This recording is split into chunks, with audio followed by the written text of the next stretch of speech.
Hello, I'm going to show you how to remove the compressor hub for a Denso clutchless compressor like a 7SEU 17 or a 6SEU 14 or like that.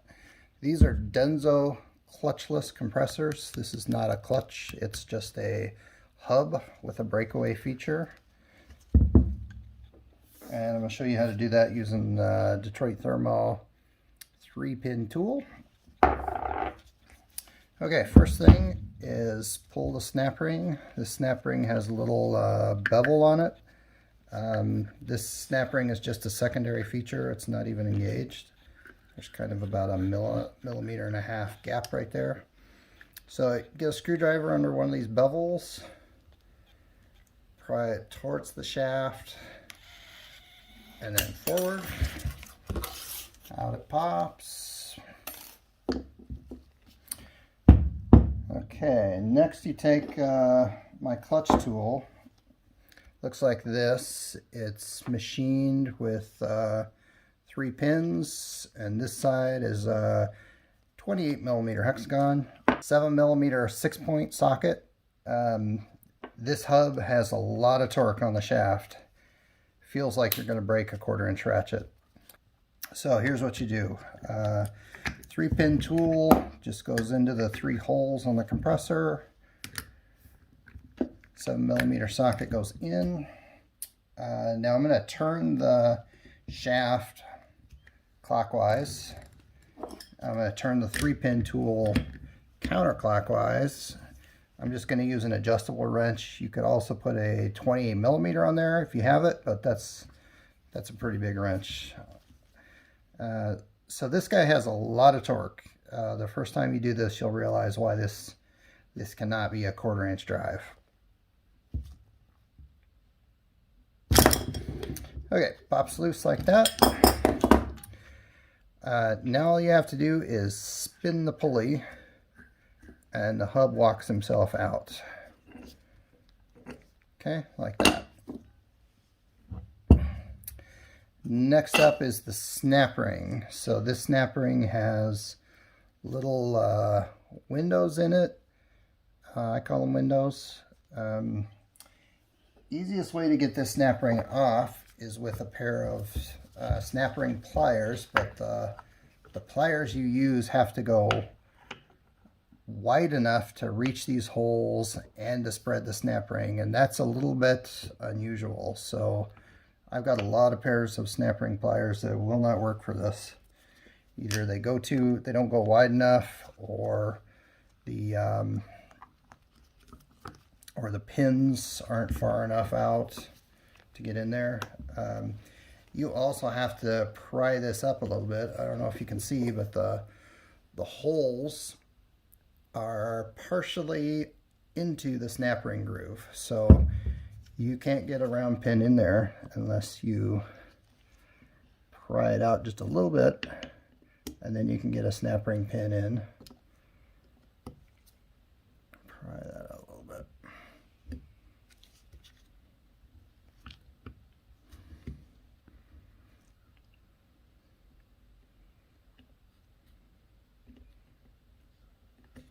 Okay, comes out no problem.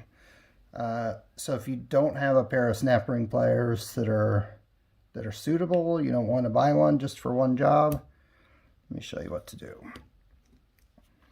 There's another way.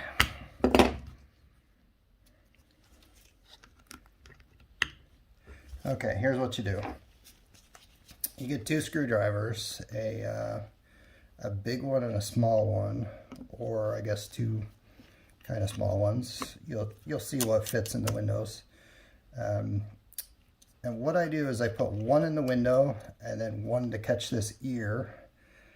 I pry it a little bit and I get my little guy under there so that the snap ring doesn't go back into the groove. And I go to the next window, give it a little bit more.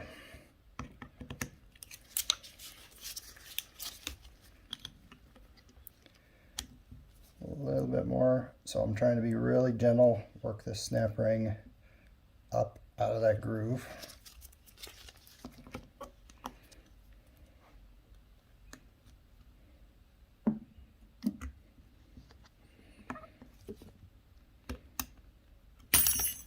There it goes. So you may or may not be able to do that in the car. For sure, with a nice pair of snap ring pliers like this, you could do it in the car.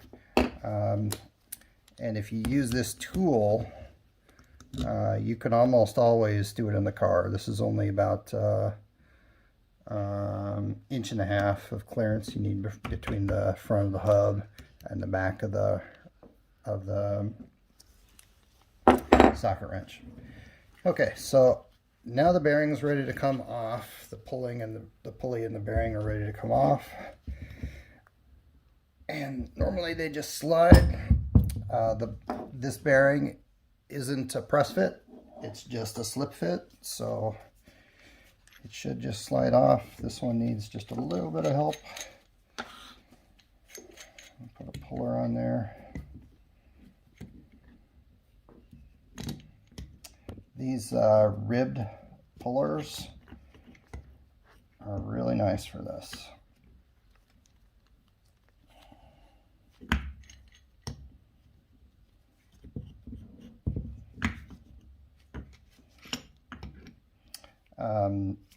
This pulley is plastic, so if you try to pry on it or smack it with a hammer, you are going to chip it. If you're replacing this, it's probably because this bearing went bad on you, so maybe you don't care about that. Okay, so to reassemble it, it's just go in the opposite way, press your new pulley on, snap ring in,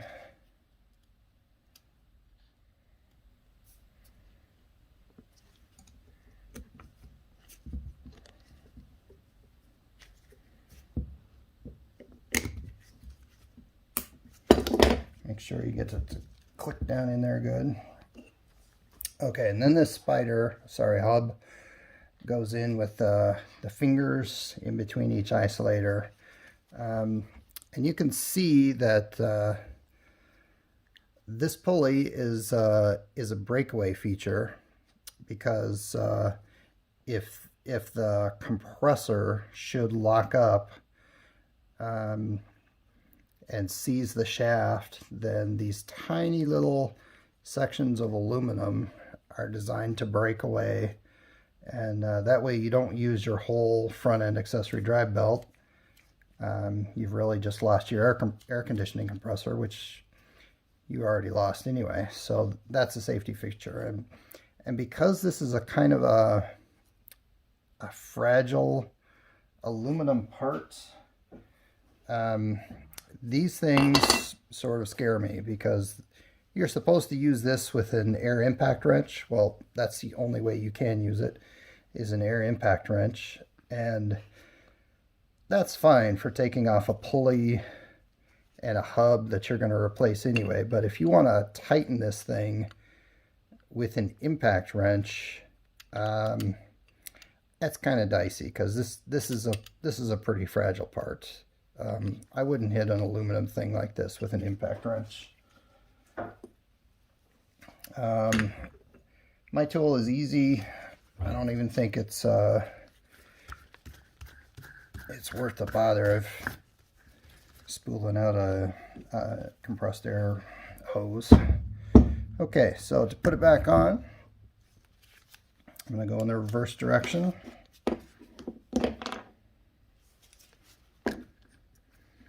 So 3-pin tool in with the socket wrench. Okay, so this time the shaft is going to go counterclockwise, 3-pin tool clockwise. And like I was saying before, if you do it with this tool, you know exactly how much torque you're putting on this hub. It's not sort of a guess with an impact wrench. That's the right way to do it. So you can put the same amount of torque that it took to get it off. Okay, then all you got to do is feed in the snap ring, which is really easy.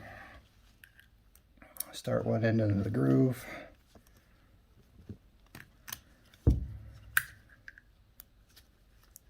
Work it around. Clicks in. That's everything.